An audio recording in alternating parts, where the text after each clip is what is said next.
Right, good afternoon, ladies and gentlemen. Welcome to EHA 2018. We're here at one of the two dedicated focus in topic sessions, which are basically a new development at EHA, topic in focus, I should say, rather. And topics in focus, the whole point of it is that we look at high impact issues in haematology and really focus in on them in terms of providing education and encouraging research and building networks in those areas. So today we're starting with immunotherapy and we're looking at CAR T therapy in particular as a starting point. So you'll see behind me there are 5 lovely people, 2 chairpersons and 3 speakers. So I'm going to pass over, the format really is that I'm going to pass over to the chairs very soon. You're going to hear 3 presentations, and then at the end you'll have a chance to ask questions from the floor. So you'll see that there are 3 microphones. There's one in that sort of gap there, there's one down the middle, and there's one there as well. So if you have a question, do feel free at the end to come up and speak from the microphone. And we're going to have a discussion at the end, which I think will be well worth coming along for. So without further ado, I'm going to pass over to the chairpersons. There are 2 chairpersons today sat on my right, Marie Kersten and Arjan van der Loostrecht. So I'm going to pass over to Marie to start with, who's going to introduce the first 2 speakers, and then Arjan is going to introduce the last speaker. Thank you very much. Okay, thank you, Arjan, for the introduction. I would like to introduce the first speaker, my neighbor, Emma Morris. And Emma is a professor of cellular and gene therapy at University Colleges London. And I think she sets a great example of being a clinician and having your own research lab, doing truly bench-to-bedside research. And she will talk on the evolving role of CD19 CAR T cells. Thank you, Emma. Thank you very much. You got to read my disclosures for 10 seconds, during which time I'll say thank you very much for inviting me to speak. It's great to be here. And in the taxi journey from the airport, I only landed about 3:30, so it's been a bit of a rush. I was pleased to see that Luis Suarez hadn't bitten anyone by the end of the first match. He was playing for Uruguay in the World Cup. So hopefully England will be as successful as he's been in curtailing his personality traits. Oh God, sorry, I forgot this is being filmed. Anyway, I digress. I'm not very good at the filming thing. I'm going to talk to you today about a little bit of the global background about CD19 CAR T cells. Many of you will know a lot about them. Some of you may have treated patients, and some of you may have referred patients, and some of you may actually be delivering trials or working for companies developing gene-modified T cells. I'm not going to talk about any particular specific products, but I'm going to try and talk about the latest developments in the field and how that's relevant to what we're trying to do in delivering these therapies clinically. And in particular, I'm going to spend a few minutes talking about how we can optimize responses to CAR T cells, particularly focusing on CD19 CAR, what we can do or what we're learning about minimizing toxicity and how we can deal with relapse. Okay, so generally speaking, T-cell immunotherapy, there are broadly 2 types. There are T cells that have been genetically modified to express a wild-type T-cell receptor that has a known antigen specificity. And these are called TCR gene-modified T cells. And they're being used in a few hematological indications, but they're more commonly used at the moment in trials targeting solid tumors. And the chimeric antigen receptors that we're going to focus on today, these are T cells that have been genetically engineered to express a synthetic receptor. So actually the chimeric antigen receptor here, I'm not very good, my finger's a bit too fat, is not normally found on a T cell, and it's a synthetic receptor that's been made based on the design of a single chain fragment of an antibody, and it has its antigen specificity determined at the end. But because it's a synthetic receptor, it has synthetic or artificial intracellular signaling domains that allow the signal from the antigen binding to the receptor to trigger the T cell to proliferate, to expand, to make cytokine, to differentiate, and to behave as a normally activated T cell would. With the TCR gene-modified T cells, the T cells just lock into the normal T cell signaling pathways. So some of the early work around CAR T cells was focused very much on getting the signaling right of the CAR constructs. Okay, so a CAR construct, when I refer to the construct, I talk about the genes that are included in a viral vector, which is used to introduce the genes into a patient or a donor's T cell. And when these genes are integrated into the host genome and transcribed and translated into protein, they are then assembled on the surface as a new receptor. And there are various components of the receptor. So there's the targeting domain, which is the business end of the receptor that binds the antigen expressed on the target cell. There's a hinge or a spacer region, and the size and the flexibility of that impacts on how a T cell can recognize and respond to a target antigen. And then, as I've talked about, there's the signaling domain that's within the T cell, so it's the intracellular portion. And originally, these were based on CD3 zeta and CD28, and now there's various other signaling domains used in different constructs, such as 4-1BB and other stimulating domains. Virtually any surface antigen can be targeted, and they don't have to be presented by MHC, which is typical with a wild-type T cell receptor.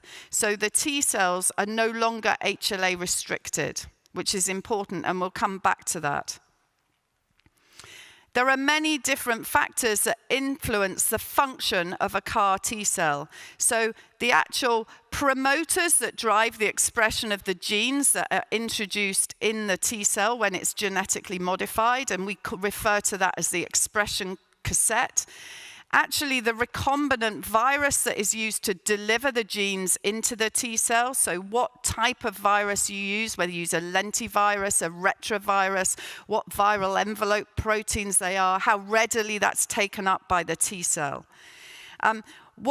What your actual chimeric antigen receptor construct is made up of, what its space is like, how long it is, how flexible it is, what signaling domains you've used, whether you use 4-1BB, CD28. How you actually make your T cells, so what your T cell production process is, what T cells you start with, whether they're purified CD8 T cells, whether they're a mixture of CD8 and CD4 T cells, what cytokines you use, whether you select minimally differentiated T cells, whether you have antigen expanded T cells, whether this is done in an open process or a closed automated process, and whether the T cells you give back to the patient, whether you've actually giving back your bulk gene-modified product or whether you're giving back selected purified cells. Then, of course, other factors which pertain particularly to the patient. What's their disease status at the time of the T cell treatment? What conditioning therapy they had? What dose of T cells you give them? And whether the T cells are the patient's own T cells, whether it's an autologous product, or whether the T cells are an allogeneic product. Okay, you need to remember what normally happens to T cell when they encounter antigen. They expand rapidly, then they contract, and then you have surviving T cells that have a memory phenotype, and this is important. So typically, clinical responses that we're familiar with in diffuse large B-cell and ALL, both pediatric and adult, when we're targeting CD19 with CAR T cells are in the region of 40 to 50% complete remission rates in relapsed and refractory diffuse large B-cell, and a bit higher in ALL. However, there's a significant amount of toxicity, 30% or maybe more of cytokine release syndrome, and up to 40% of neurotoxicity. And you'll be familiar with earlier work looking at the overall survivals. This is the UPenn data, and this is some CLL data where the patients do less well. This is our centre in the UK. It looks really snazzy when you pick the best pictures. And these are my colleagues who work in our T-cell immunotherapy service. And I just want to draw your attention to Carl Peggs, Martin Pule, Claire Roddy, also Persis Amrolia and Sarah Garashian, who are leading the CAR T-cell programme at UCL. So what are we trying to do at UCL? We're trying to work out what's the best way to produce CAR T cells to make the technology more accessible.